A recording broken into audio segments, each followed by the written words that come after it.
what is the heart of this story? Like, where am I starting from and where am I ending, and how can I make that transition the most effectively? What is the journey that my character is on? What turning point do I need to happen for them? And take it and then condense it down to the most simple way to do that, and cutting everything that's going to interfere with that. Because even in books, you know, because you said is it from a book? No, it's my friend's writing. Okay, it's just a really long, like, feature length. There's going to be a lot in there that doesn't necessarily serve that purpose, or that does in a larger perspective, but you can really narrow it down and find just the heart and the key of it. I think there's some really great examples of that kind of short to feature transition. 5 Feet High and Rising became a film called Raising Victor Vargas.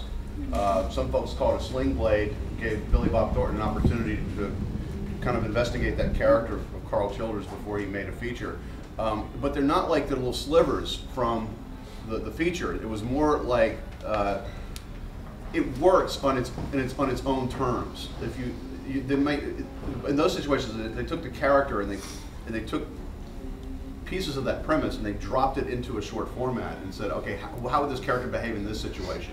So with both of those films, for example, you can look at the shorts almost as like teasers or precursors to the stories that ended up becoming features. But certainly there are, you know, there are those short stories which can kind of work on their own terms as they should before exploding into something that's much larger. Oh, sorry, go ahead. I want to say, yeah, like going back to the true story thing, I based my thesis on the true story as well, and it could have been like a 1 hour thing, but some events don't really transfer that well into a short, even though they're real events and they may seem amazing. Sometimes they don't seem that great in a film.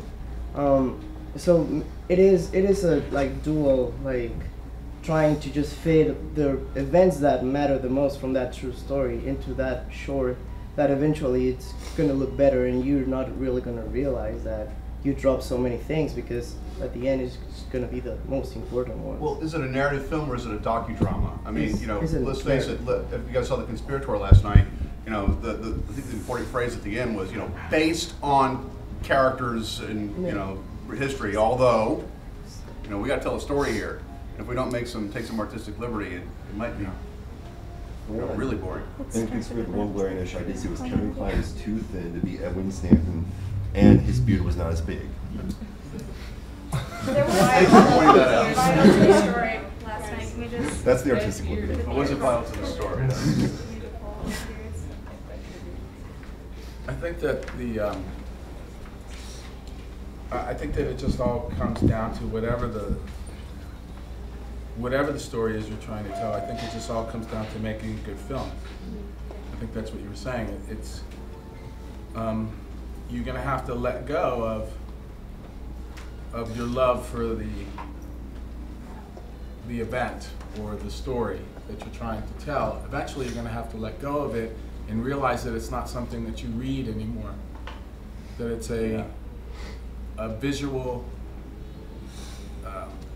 event that you're making. It's a film, and that it's not meant to be read, and that it takes on it's a different beast now, and you have to deal with it. And it sounds like you went through some of that, like, gosh, I can't get this out. This is in the screenplay. Right. Well, the screenplay is one thing, but Yeah. there's the film. It's another. Yeah. It sounds like you had some real success in letting go. And you guys have heard the expression "kill your darlings." Yeah. Which means that you're. But it's the Steadicam shot. Yeah. But we spent 3 hours setting that shot up. I'm not cutting it out. Yeah. Or a great performance. Sure. You know, that's the toughest thing for an actor director. Oh man. To see a great performance in your film and know that that scene's never going to make it in the movie, and you're just, you know, why can't that be in my movie? Well, it doesn't fit. It makes the movie a minute too long, something silly like that, or it makes the next scene not work properly, or you can't cut from this scene to the next scene. It just doesn't work, you know, or something. You know, you gotta let go of all that stuff. It's very difficult, but you have to. Kayla and Alicia, you guys have seen a lot of short films. What are some kind of I don't want to be. I'd prefer to start positive, but I'm also very curious about cliches that you guys see over and over again. Are there anything in particular? I know I can kind of look through the list of cliches that I can conjure up and go, yeah, I've done that and that and that and that and this and this. So what are some of the kind of cliches that you guys have encountered by looking at short films? But also, what are some of the powerful and positive and resonant things that you've seen emerge? Kind of like what we were talking about earlier, that I think the biggest mistake we see is these pieces that come in that are like more art. It's like a bunch of shots and things strung together that don't have a story, that don't have a point, and they're visually stunning and beautiful. So it's like a DP reel? It's like Yeah. In a way, yeah, or Yeah. a music video. And We've seen a lot of music videos where people will literally be like lip syncing to the camera. But yeah, I think it's got to have a story. It's got to have a beginning, a middle, and an end. And I think for me too, the other thing is emotional resonance. Did I care about these characters? Did I care about this story? Did I finish watching this and I'm still thinking about it? You know, the example I gave you earlier, it's been at least 8 years and I remember it. It sticks with me. And so I think if there's a really strong story and really strong characters that you connect with, like that's the most powerful form of storytelling and the best that you can do. And I think where it misses the mark is where it hasn't been thought out, where there isn't a story, where there wasn't a script that was being worked from, and where the filmmaker didn't know what they wanted to say. And you walk out and you're like, well, was this supposed to be this or was this supposed to be that? I'm not really sure. There wasn't a clear point of view. So I think no always point of start view. with a really great script. Start with a Always great start with script. a. Yes. You have to have a great story. Otherwise, what do you have? But the way I shoot it is going to make it awesome. Nope. The way I direct it, you know. How many of you guys have said that or heard that before? Oh, if come it on, does, more if it's hands not than there on that. paper, it won't translate to being there on screen. You have to start with a great story on paper. It has to be there. There has to be a reason why you picked up this short or why you wrote this short in particular. Otherwise, why are you doing it? And a I mean, rich it takes understanding of just that. as much energy to put together one day of shooting a short as it does one day of shooting a feature. I mean, it's a lot of time, energy, effort, and money that's going into this. Make it count. And again, at the end of the day, like, yes, you want this as a sample, as being able to showcase that this is my ability as a director. But at the same time, that's not the point that you have someone sitting down to watch this film. You don't want them Yeah. thinking about you the entire time. You need them to be thinking about the story. So you've got to put that first. And what will serve the story? I was at a panel earlier in the year where Catherine Bigelow was talking about Hurt Locker, and they were asking, well, how did you come up with these shots? Because you have these really unique shots, you know, that we haven't seen before. And they were talking in particular about this one where she's in the car with them and she's shooting over this soldier's shoulders. And they said, was that just stylistic? And she said, no. I sat back and I thought about how can I have the audience feel the most like they are in this scene, that they are part of this story. And to me, they're having a private conversation and it felt like you're just looking over their shoulder listening in. So it wasn't about style, it was about story. It was about how do I make this scene resonate? How do I make you feel like you're there? How do I help the audience get lost in the story, not distracted by all my beautiful shots? I mean, a good example is Stanley Kubrick. I worked with Stanley Kubrick in a film called Full Metal Jacket. And one of the things that was, it just blew my mind about him, was that he didn't know what he was going to shoot that day until he saw the actors do the scene. But he's notorious for doing things This again is and one of again the and again, this right? is one of the most visual directors ever. I mean, he's up there with obviously the greatest filmmakers ever. And you would think that he had everything storyboarded and knew. He didn't. He used to walk out on set and say to us, he would never talk about story, he would never talk about performance. He would just say, what are you going to do?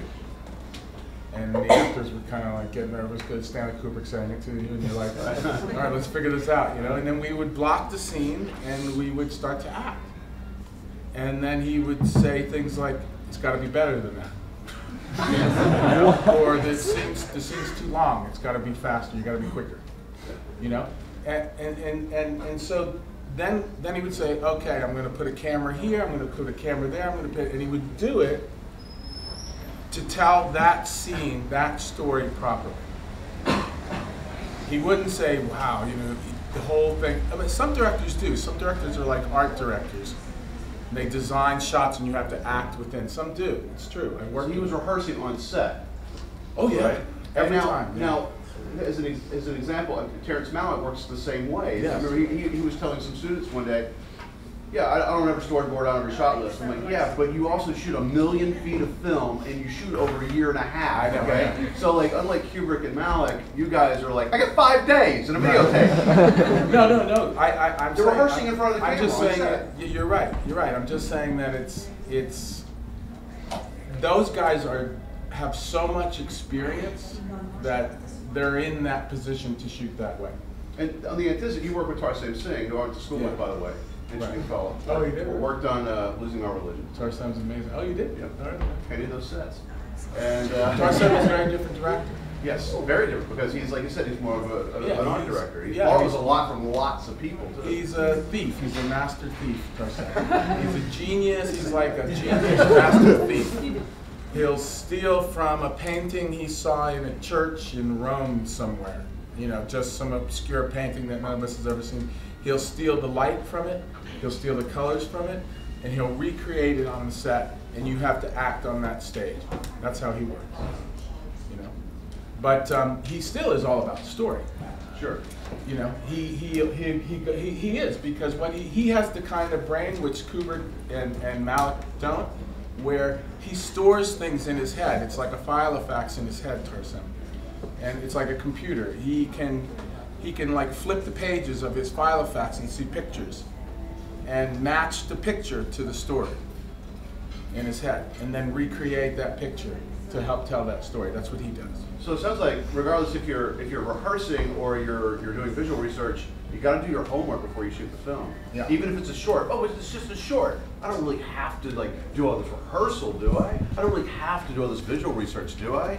Yes, No, you and do. it's a big mistake to go in thinking it's just a short, let me get in and out and I'll have something for Right. my reel. It's a big mistake. I mean, you're wasting everybody's time by doing that. Yeah, now don't get me wrong, these guys like Malick and Kubrick, you know, Kubrick submerged himself in his house for years before he would make his movie, and Yeah. surrounded himself, in the office, his office in his house, during Full Metal Jacket, it was unbelievable, the pictures, the sounds, the music that was playing.